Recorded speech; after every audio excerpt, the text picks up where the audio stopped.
And what we'll do is we can have all the panelists come up to the front. Pardon me? We can have all the panelists come to the front and we can have questions and discussion and answers. And I wanted to ask first Professor Scary if he wants to make a comment or add something or ask a question. I'm afraid to have you ask me a question because you know so much. I think I just let other people ask questions. Maybe I can try later. Okay. Because it's being recorded, we will. I'll use the mic. Anybody has a question? Dr. Marvasti, you want to make a comment or question? Yes, I enjoy of talking of all of you, especially sense of humor that all three of you have, and enjoy it. My question is that when you talk about terrorism, first I wanted to know the definition of terrorism from your point of view, because it's in the eyes of the beholder. If you have someone say if you carry your bomb with your hand, you are a terrorist, but if you carry with the F-14 and do the same thing, you are not. You are a freedom fighter. But my question is that did you study on suicide bomber? These things that you talk about terrorists, are you also talking about suicide bomber yet, or these two are two different populations?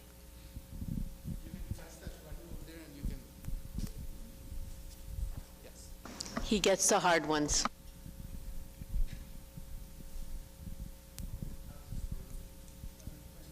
Press talk, right? I don't have a clue. I would love to sit with that person to find out what was going through their head as they were doing that, because if I knew what the motivational pattern was, then I might be able to kind of make a decision about that. But I think of terrorism as kind of any act of violence that is done for the purpose of instilling a huge amount of fear or terror within others. So I think a suicide bomber, if that's the motivation, then I would call them a terrorist. Yeah. That was a tough question, and I have to say that I don't know the answer. The extremist, I think I have some sense of that. Because the way terror is defined is so political that I don't know if the answer will come from our field. I wonder if the answer basically depends on which side you are on sometimes. Because certainly I was in Pakistan not too long ago, and drones to them felt very much like terror. So it is difficult, I think, to define that word.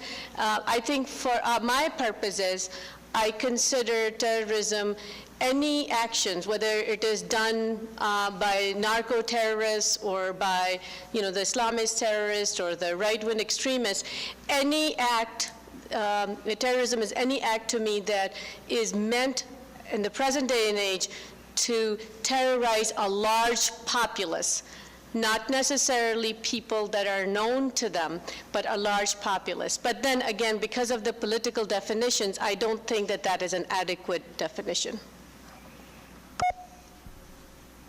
Okay.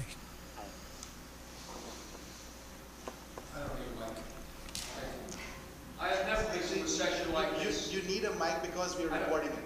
Pardon? We are recording it, so it will be beneficial. All right. I have never been to a session like this in my life, and that's why I gave up the Big Bang Theory, which I don't do very much at all, to be here.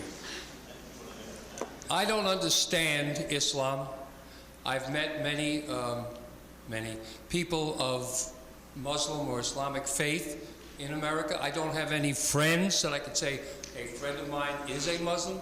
I've met many people that I like that are Muslim, and I don't understand Islam, and I get angry with what I read, and I do not trust any media, Fox or otherwise, but I don't understand, and I never knew until tonight that 85% of the world's Muslims were Sunni and 15 are Shiites.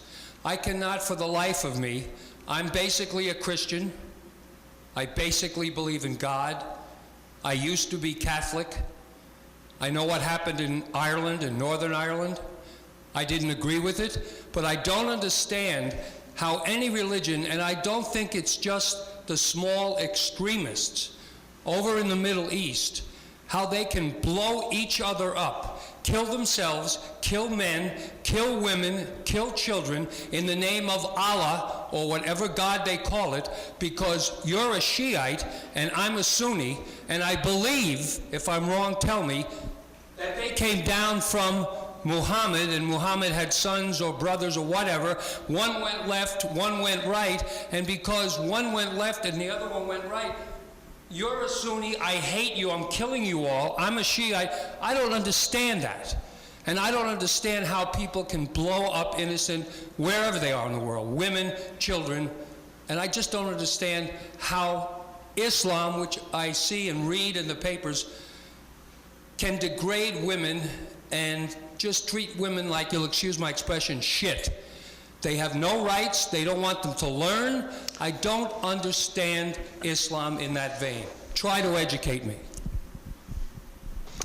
Thank you so much for attending, and maybe after this meeting you will have one more friend that will be a Muslim. Actually, you touch on very important points. One of the points is that the Muslim community needs to step out of their own comfort zones, and the non-Muslim community need to step out of their own comfort zones. We need to interact. This is our home, this is your home, this is our collective community. And it becomes very critical for us to have a one-to-one understanding about the faith. And again, so that's one component that I'm glad you stepped out of your comfort zone, and more people need to do that. And we can have more conversation one-to-one on the specifics and details, but bad people make good news. And so if you keep hearing the bad people's action and you start to have a perception that that's how everybody else's believes. But you're absolutely right that there are murders that are happening every day committed by the Muslims, and you have to look at which group this is. And the group that I defined is the one who has this extreme hatred for the Shiites, to the point that they are willing to kill themselves to kill the other person that their hatred has reached that point. But why do they hate the other sect? I don't understand that. That's a billion-dollar question, but I'll tell you what I understand to some degree. It's theological based, and the people who actually try and work on these people, they claim that, oh well, if you have a part of the body which has gangrene, you remove it. So they're part of your body and they have gone to the wrong side, you remove them by killing them. So that's one argument that they use, and they start to, also they are the people who are motivating them, there is a lot of money involved, finances involved. In Iraq, the parts that are controlled by the Shia majority is also the ones that have a lot of oil. And so that's one big reason that's going on. So it's very multifactorial. But the critical part that you need to understand is it's not Islam. They are people who are wearing the garb of Islam. They're using context, out of context things to try and murder for political reasons, financial reasons, and also theological reasons to some degree as well. And that does not represent the overwhelming majority of the people who don't do this. But this is an internal war that's going on, because 1 in 8, they're killing 8 times more Muslims than non-Muslims. No, they shouldn't be killing anybody, but it's a... Interpreting the Quran to serve themselves is what they're doing? I would like to say yes to that, unless anybody wants to disagree. I believe so. I agree with everything you have said. I also want to say that, look at things probably, as you said very correctly, be aware of how the media represents things. If anybody gets the Wall Street Journal, which I'm ashamed to say that I read every day, there was this story about this man from, I believe, Ohio, who couldn't do much here, did not have a job, so he went to what was the former USSR and now Russia, which is going through, as everybody knows, a lot of political and economic turmoil. And he's got a very popular show. His entire show is he bashes America, tells people in Russia how terrible America's economy is, how terrible everything is. And in a country this large, you will find 1 or 2 bad things happening everywhere, every day. He would pick those, and then he tells people in Russia that, see, this is what capitalism is. Now, if I looked at the world through his eyes, and I've never been to America, I would probably start believing him, after I hear it enough times. But the same thing can work in reverse sometimes here. A lot of people who say these things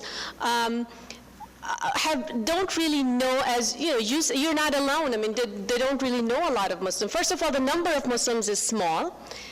2/3 of them are immigrants, so there are other barriers also. Now, talking about the other countries, what I loved learning as a concept when I first came to this country is follow the money. Money makes a lot of difference. Somebody's funding it for some reason. And inherently, the religion has not been a misogynistic religion. 1,400 years ago, women had the right to inheritance. How long ago did that happen in the West? 1,400 years ago, a woman led an army, and there were men following her to fight the war. Fortunately, that army did not actually fight the war. People came in, arbitrated. So this happened 1,400 years ago. You can imagine 1,400 years ago, imagine what was going on in the West. The concept of a woman leader leading an army, unusual. A woman getting her own inheritance, unusual. A woman demanding and being able to get divorced on her own, unlikely. Child support being actually clearly identified in the holy text. Now, these were pretty forward-looking things, but a lot has happened in the 1,400 years, and perhaps with time this will improve, but the religion itself is not so much inherently misogynistic, and I'm saying that as a woman and in a leadership position in a Muslim institution, as much as the politics and the economics make a difference. I'm sorry, it took more time than I should have, but you mentioned women, so I couldn't stop.